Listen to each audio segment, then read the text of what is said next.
When I read about the author on the flyleaf of this book, one must admit my heart sank. Tristan has led expeditions in 5 continents and is the only living person to have both flown solo and sailed single-handed across the Atlantic. Oh no, I thought, not another gung-ho memoir by some posh explorer, chronicling his adventures crossing the Andes on a pogo sticker paddling up the Amazon in a bathtub.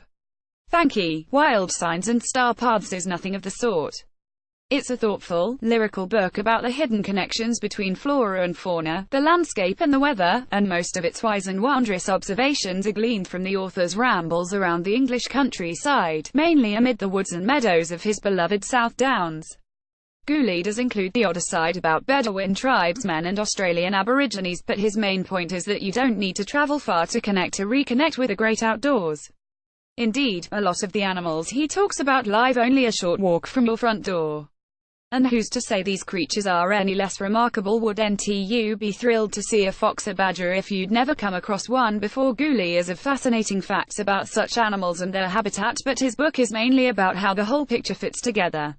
He's learned to pick up all sorts of clues from the natural world, finding his way around without a map or compass and anticipating what kind of creatures he'll meet along the way.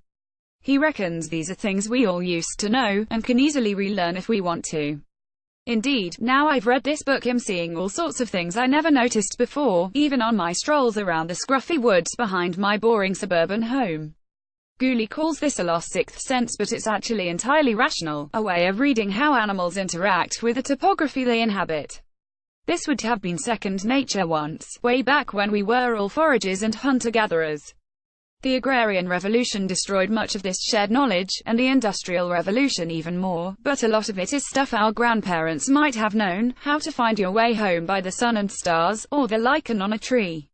All shapes in nature have meaning, writes Ghoulie. His book is about those shapes. For instance, did you know that honeysuckle grows clockwise and bindweed anti-clockwise, or that you can work out the age of a tree by dividing its circumference in centimeters by 1.25 in woodland, or 2.5 in open country? My favorite is Hooper's rule, after the English naturalist Max Hooper, for calculating the age of hedgerows. Count the number of different plants in 30 yards of hedge and multiply the total by 110.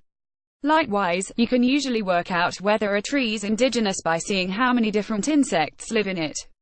The foreign sycamore has only 15, while our domestic oak has 284. Despite all these stats, Ghoulie's book is more elegiac than scientific, and it's all the better for it. It's a paean to the beauty and majesty of nature, especially the nature we overlook in our back gardens and local parks. And so, amid the botany and zoology and meteorology, there are snatches of pure poetry. I let the shadow complete its journey. The sun clung to the treetops on the hills to the west for seconds before letting go.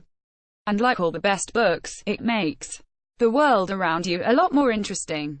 Before I read it, I could never work out why my cat Billy would approach other cats side on. Ghoulie has the answer: it's the best way to hedge your bets.